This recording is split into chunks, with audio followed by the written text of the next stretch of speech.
So here we are. Welcome everybody to day 8. This is great. I love this. This is so much fun. We're having a lot of fun doing this. And today my special guest. Now I know her as Mama Teeny. So she's always Mama Teeny to my. But you may know her as Candi or Candace. You ever go by Candace? Candi, yes, I do. Candi, when you're in trouble. Candi Santini is joining me here today for day 8 of our 21 days of powerful breakthrough. And so, welcome, Candi. Thank you. How was everybody? Yeah, and Candi's playing injured today. Show everybody your finger. She's got an injured finger.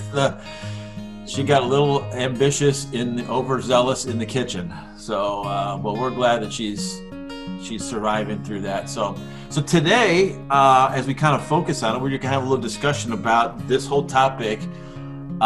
We started talking before we recorded. We said, oh, we got to record. This is a great conversation about praying, but never stopping. And just keep on praying no matter what's going on. And our tendency is to want to stop a lot of times. So tell me, Candi, what did you, when you read this and you were thinking it through, share some of your thoughts on this. Well, I had a situation with my sister, and all of my sisters have since passed, but the situation with my sister was, when my other sister had passed away, she got upset and angry at me and never really could put the finger on exactly what it was she got angry about, but didn't speak to me until even now. She's passed away and never really got resolved. But I tried writing, I tried stopping over, I would see her in the stores because she too lived locally. I went to you, I spoke to you about the situation, and you just kept encouraging me to pray about it and not give up, and I did. I felt like I really prayed earnestly about it. And so sometimes we pray and God teaches us to keep praying and don't give up and to keep having faith. And there were times that it was hard to have that faith when you don't get that answer that we as humans want.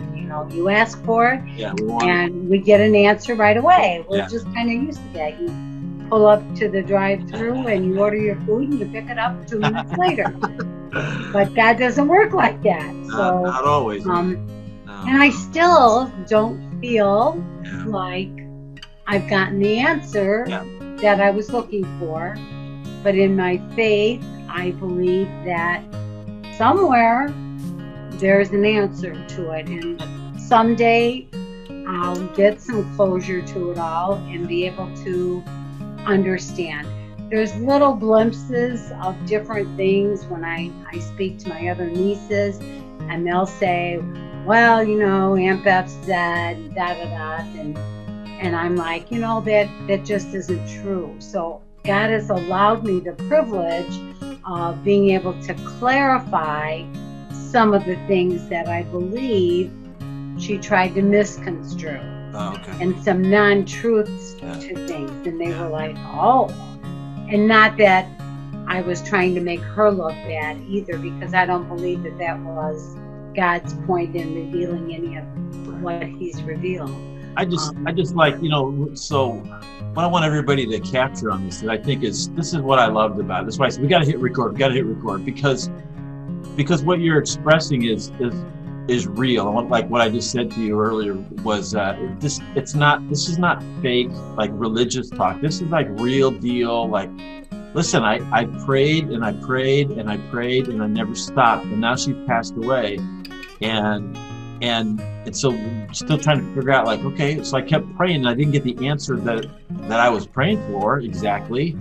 And I'm still not really sure. And I just think that there's a rawness and a realness to that I appreciate about you, that way of sharing that, about how, it's not all clean, nice, with a nice little bow and everything gets all taken care of, like, like the cosmic candy machine or the drive-up window, and you just get what you want. I just think that's the challenge. And I think that's the encouragement of the church, is to be together and say, keep keep on. We're praying with you. We're coming alongside you that way. But to stand, that Exodus 14 verse, Moses said, stand firm, and you will see the deliverance that the Lord will bring. Stand firm. Our job is to keep standing, and we do that.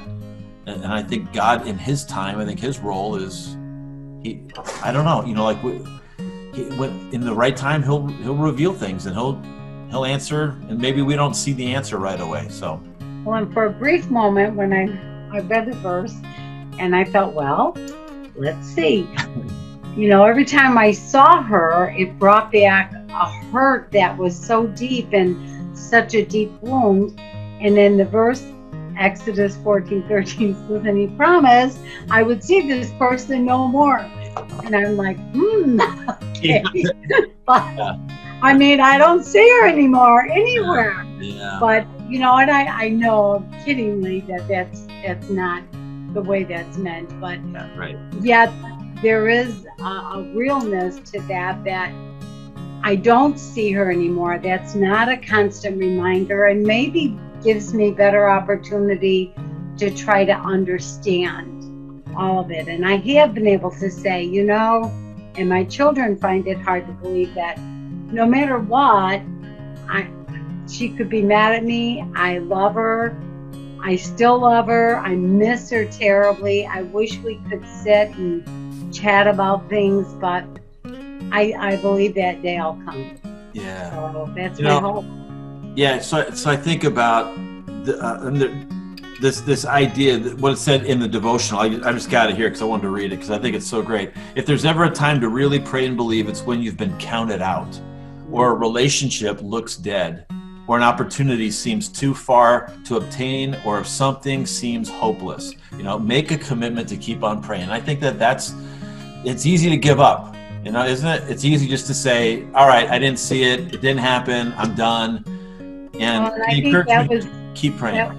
That was even the time whenever I came to you at church and said, I don't know what else to do. I've written letters, and right. At that point it was like, I'm done. I don't know what else to do. And you said, just do what you can do. And when you feel you've done everything, then you've done everything, but don't beat yourself over the head with it. And that's what I was doing. Yeah. I mean, we do what we can. And that's why I think it teaches us that our job, what does it say about people? It says about us that we're supposed to just keep asking, like the persistent widow, in that parable that Jesus told. You just keep asking, you be persistent, and you keep your mind focused on God and not on the problem. And then God's role, what this says about God, is that He will answer. Now, we don't always see it. We don't always see it in the right time, and maybe it takes time to reveal what that answer is. But we just know what our job is to trust God, depend on Him, and